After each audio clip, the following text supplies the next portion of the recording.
I'm pouring myself a drink of pop off camera, and it's all head. That's what she said. Michael.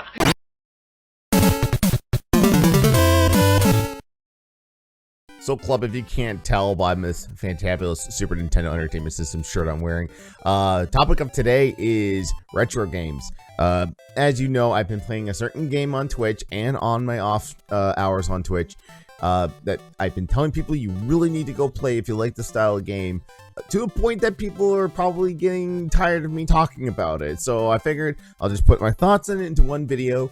And then I thought to myself, well, I love this genre of games. Like, I grew up, like, my first console was the Intellivision, then the Atari 2600, then the NES, then SNES. You get the picture. Like, I'm old. But when I see developers making games in that style, instead of going, like, you know, full 3D in these expansive worlds and stuff like that, but they're just sticking to, like, you know, side-scrolling or RPGs or anything of the sort that has that aesthetic that makes you feel like a kid again, that makes you feel great about pulling out an NES or SNES or Genesis controller and playing some of these old games. That's something I really enjoy. So it's not going to be your normal top 5. In fact, I cannot pick 5 games. In fact, I can't even pick 10 games. I'm probably going to make a part 2 to this. So be sure to like, comment, subscribe, and stay with the channel because I will have a part 2 to this video. But today I want to talk to you about 10 modern retro games that I really think you should check out. Now, some criteria for this. Number 1, it has to be pixel art style graphics and chiptune music. So anything that resembles the 8-bit or 16-bit era of games is fair play. It has to be the full game as well, so it can't just be a mode in another game. So can't use Dragon Quest 11S and their 2D mode, which I still think is awesome, and I eventually have to do another 70-hour playthrough just playing it like it was a Super Nintendo game. But yeah, in no particular order, I'm not ranking these or anything like that, going from, you know, 10 to 1. I'm just giving you 10 games that are retro styled that you can play on modern consoles. Okay, so the first one I'm going to talk about is the one that actually was the inspiration for this video, and it's the one I've been playing the most lately, and that's Infernax. So Infernax right now is available on all consoles. If you want to try it out, and if you've got Xbox Game Pass, you can get it on Xbox One, Series X, and also it's on PC Game Pass as well. So I knew nothing about this game. I didn't even know it existed until I was going through my recommended feeds on Twitch. By the way, go look at your recommended feeds sometimes. You might find a new favorite streamer to watch. So I found Dex Bonus, Dodger, did a lot of stuff on YouTube. I think she still does stuff on YouTube, but nothing that I'm really following at the moment. But anyways, her stream came up and I saw this on the thumbnail that she was playing this game called Infernax. And I was like, what is this? Click on it and I see, ooh, it's an NES style side-scrolling action game. I watched maybe 10 minutes of it, already hooked. So I researched it, found out it was on Game Pass and on everything else. So I was like, all right, I need to try this out. So what this game is, it's a spiritual Zelda 2, Castlevania 2 Simon's Quest game, but just extremely gory and littered with references. So you play this character, you can name anyone any way you want. Plus, I hear if you put a couple of other names on there, you can get special characters as well. Not going to spoil those, but you come home from the Crusades and find that your homeland is overruled by, you know, demonic forces. So you have to go through these castles, defeat the bosses, collect the 5 orbs. Sound familiar? And defeat the final boss. Now, the thing about this also is that it actually has a morality system. So you can either choose to be good or evil. And there's actually like 4 different endings depending on whether you defeat the final boss as good or evil. And I just love that the game is just littered with references and Easter eggs. Now the combat style is more so like Zelda 2 The Adventure of Link because it's more you have more control over your character. You have, you know, upward attacks, downward attacks, and you know, you have a shield and you can block incoming attacks. A lot of these enemy patterns are based off of Zelda 2, but it gives you that Simon Quest feeling because unlike Zelda 2, where you're having an open world and you go into the villages, this is all side-scrolling. So it plays like Castlevania 2 Simon's Quest, where you have the side-scrolling elements and you go up and down in different branching paths to get there. So much love and attention to this game, and as well as actually the secrets after you've after you've beaten the bosses. You'll get issues of what's called Inferno Power. It's basically 2 or 3 page spread magazines that give you insights on, if you don't look it up online, it'll tell you how to actually beat the game and get the alternate endings. And again, I'm not going to spoil it. You just have to play for yourself. I can't recommend this highly enough. I have been recommending it over on Twitter, on other people's Twitch streams, maybe some of them to their chagrin, but I'm like, if you love retro style games, if you love NES or SNES, you owe it to yourself to play this game. Infernax, it's on everything. It's about $25, but if you don't have Game Pass, but it's highly worth your money if you enjoy this style of game. And of course, you can't talk about modern retro without talking about probably one of the most successful Kickstarter games of all time, that being Shovel Knight. I mean, you know, where Mighty Number 9 fell, Shovel Knight kind of rose. So, as it pertains, you are a knight with a shovel. And then there's several other knights that are on this like Mario 3-esque map system. Not so much of Source Quest. It is a side-scrolling platformer, which gives you elements of DuckTales with the pogo sticking, but there's so many great gameplay mechanics and different ways of playing too. Now the cool thing about this is that when it first launched, it was just, Shovel Knight. But because of all the amazing funding they've done with Kickstarter, they've been able to add in some of the boss knights. So you have Plague Knight, you've got Spectre Knight, and you've got King's Knight, and who play completely differently. They're almost, in fact, like different games. Like the Spectre Knight one is so far probably one of my favorite spin-offs of that.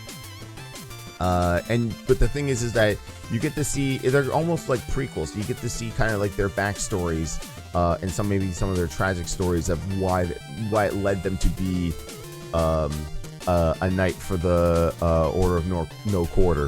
What else can I say about Shovel Knight? Like it's been out for so many years. They're coming out with side games now. I think there's like Shovel Knight Day, which is like a puzzle game. There's another puzzle game that's out. There's just the Shovel Knight. And Shovel Knight's been one of those characters that's just popping up on everything. But yeah, I highly recommend Shovel Knight if you've not played it. It's available on everything, even older consoles as well. So like, go check that out. So next up, Retro City Rampage. Man, when I started playing Infernax and thinking about this topic, I thought to myself, like, man, I haven't played Retro City Rampage in a very long time. I think it's about like me, like 8 or 9 years old at this point. So basically, it is like, what would happen if you demaked Grand Theft Auto and put it on the NES, or maybe even something of a lower console? I think they actually have it running on DOS and 46 computers. That's how much of a demake that this company has done. You kill this character, and basically it is Reference City USA. There are so many references to the Teenage Mutant Ninja Turtles, specifically the NES arcade game, or not NES arcade game, the NES game. There's I've seen you running around on Donkey Kong. You accept side missions from a very Doc Brownish looking character, with so much that you drive around in a DeLorean. I mean, you've got Doc Lewis in there. I've seen a Bobo. There's a level where it's very reminiscent of the NES Metal Gear, where you have to like defuse a computer instead of fighting a Metal Gear. And there's the reference to Game Genie, but I remember having a lot of fun with that game. It's actually something that, if you go follow me on Twitch, link in the description below. Eventually, I'm going to go do a playthrough of Retro City Rampage to kind of remember, how great it was. But man, like if you ever wanted like a demake and that old school style of Grand Theft Auto like it was on the PC and the PlayStation 1, definitely give this a look. Now, it's not really available on Microsoft. It was only on the 360, and they never backwards compatible. It's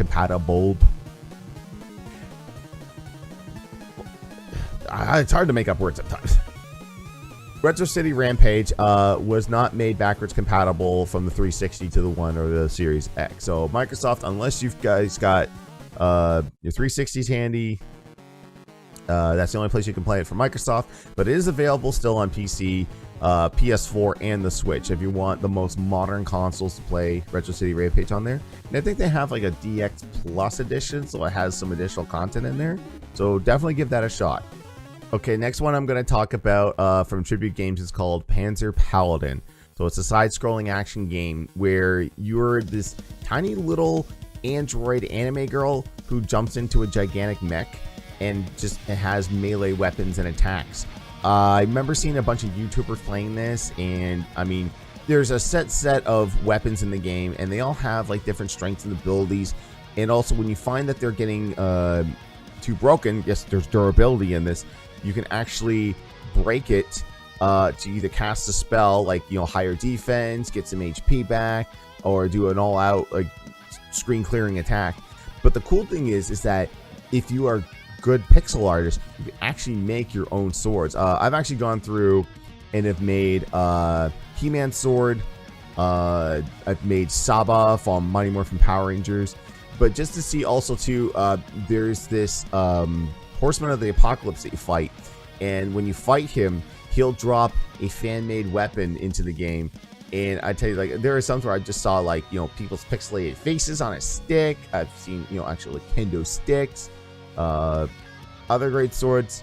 It's great. There's, you know, there's also alternate endings as well if you're, you know, good or evil.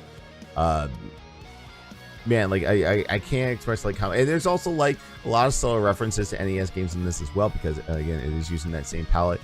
But man, Panzer Paladin, this was the first game I think I officially bought or played through from Tribute Games, and I've been a fan ever since. That's why they have another game that's out on the Switch.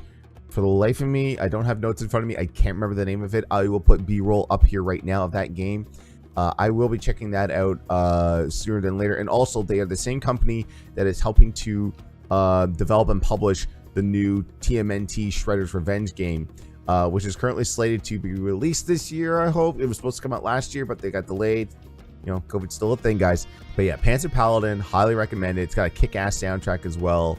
Yeah, go check it out. It's on Switch and PC. And now come to the game that became a running joke of us in our various groups. Hey, did you know that The Messenger is now available on Game Pass? It's no longer on Game Pass, but I still highly recommend that you guys check it out. So The Messenger, a Metroidvania-style game that gives you off vibes also of Ninja Gaiden. Now, this one's a little bit more tongue-in-cheek with its story, but still, I love the fact that, like, you are just, you know, one of many ninjas in a clan, and you have to deliver this message to the chosen one, not knowing what it is. And when you find out what the message actually is, it's actually kind of funny. But I love this style of game because it is very Metroidvania-esque. You know, you're going back, you're retraversing areas, you're gaining new abilities. It is super difficult, and it also punishes you for dying. But I also love the fact too that eventually throughout the game you'll go into the future, and it goes from NES style graphics and music to when you go to the future, it's almost like Sega Mega Drive Genesis style. So, like, you know, it's 16-bit colors, the soundtrack. I'm not the biggest fan of the Genesis sound chip, you know me from that, but I still think it's like really, really cool that you can it does this with the material. But yeah, this is a joy to play through. It is available on everything, and I highly recommend that you guys pick it up. Hopefully sometime they'll bring it back on Game Pass, but you know, with indie titles like that, once they're on Game Pass for a while and it's gone, but you owe it to yourself to go and pick this one up. Now, going from one ninja side-scrolling game to the other, I've got Cyber Shadow. When I saw this announced and the fact that it was coming from Yacht Club Games, you knew I had to pick it up. So this one's like set into the far, far future, so everyone's cyborgs and robots. Same type of game. It not so much a Metroidvania. It does, you know, have kind of linear. You can go back to some areas when you get newer abilities to get more unlocks for health and mana and stuff like that. But my God, like, it's great when a game, you know, kicks your butt that hard that it just keep coming back for more. I can say that with all the games on this list. Like, it has that old school difficulty, but with a little bit of modern conveniences, so it's not like start the entire game over again after you die. But man, like, Cyber Shadow was a great game. I highly recommend everyone picking it up. Like I said, I wouldn't be talking about these 10 games if I didn't tell you to go pick them up. So go pick them up. I really should stop saying to tell you to go pick them up. You really should pick up Cyber Shadow. It is available on everything. Yeah, so if you like those style of, you know, side-scrolling action, little less Metroidvania on there, but it is very, very difficult. But it's very, very rewarding as well. So go check it out. So since Konami's not going to give us new versions of these games, I think I might as well just, you know, rapid fire through these ones real quick. Yeah, so the latest Contra kind of sucked. It looked like a PS2 game. It was 3D. It was twin stick shooter. Sure. But if you want a spiritual successor to Contra, you should check out Blazing Chrome. Not only does it give you two characters that are like Bill and Lance, so you know you've got your guns, you've got your power-ups and stuff like that, but it also has like two melee characters. So if you wanted to play the game like Ninja Gaiden, you got that in spades as well. This game's super, super difficult, but it hits in all the right places. That final boss is very reminiscent of Contra 3D Alien Wars, where you've got like all those stages of that final boss to deal with. Yeah, man, like Blazing Chrome, such a good game. Available on everything. I try to pick a lot of games that were available on everything, so if it's not available on everything, then that probably will be on my part 2, is the stuff that's not available on anything. But yeah, Blazing Chrome, super fun. And again, to another game that Konami just doesn't want to do anything with unless it's a mobile game, Castlevania. Now, from what I understand, these two games here were part of a Kickstarter for the original Bloodstained Ritual of the Night. These are Curse of the Moon, so these play off just like old school Castlevania games. So I'm not talking like Metroidvania, so way before Symphony of the Night. This is just pure side-scrolling, and it kind of plays a lot like Castlevania 3 Dracula's Curse, when you've got all those different characters. So you've got someone that has a sword, you've got a magician, you've got basically Alucard, and then you've got basically Simon Belmont, you've got someone with a whip. I have not played the second one yet, but the first one, very, very quick experience, but I had a ton of fun playing it. So if you like old school Castlevania games back in the NES and SNES days, definitely pick up Curse of the Moon 1 and 2. So if you were someone that was disappointed like I was with WWE 2K20 and you needed a cinch for wrestling game, especially during these pandemic years, we had to turn back to 2K19. But there was another wrestling game that came out that might help out. There's another game that came out, though, that might satiate your love for pro wrestling. That was Retro Mania Wrestling. So this was a retro. Obviously, retro's in the name, right? But the funny thing is that before they got licenses for some of the professional wrestlers that are in this game, this was supposed to be purely based on retro YouTubers. So from some of the concept art that was shown off, that we were going to get Billy and Jay from the Game Chasers, Pat the NES Punk, Alpha Omega Sin, Metal Jesus Rocks, who are still technically in the game. There's an arena that takes place at a retro gaming expo, and all of them have their booths, which is kind of funny. Like you'll see like the Game Chasers booths, you'll see Alpha Omega Sin and Pat the NES, and you'll have like all these like references to YouTubers on there. But then they ended up getting licenses and actually being able to get, you know, real pro wrestlers in there. I mean, you've got Tommy Dreamer, you've got the Road Warriors, you've got the Blue Meanie and Stevie Richards. You got Johnny Retro, which if you know John Hannigan, or you know John Morrison, Johnny Nitro, Johnny Impact, you know, basically changing his name to whatever company he's gone to. You got all those guys in there. You also got, you know, Matt Cardona, Colt Cabana, It's a great roster of wrestlers in there, and it plays just like the old WrestleFest arcade games from the late 80s. So if you love that style of game and we're applying for something new like that, and don't really care for the simulation that 2K offers, you might want to check out Retro Mania Wrestling. And finally, with our last game in the list, we're gonna take you back to the past to play the shitty games that suck ass. Yeah, it says AVGN volumes 1 and 2. Yeah, so like with this, obviously, you know, it's based off of the AVGN show. It's based off of his jokes.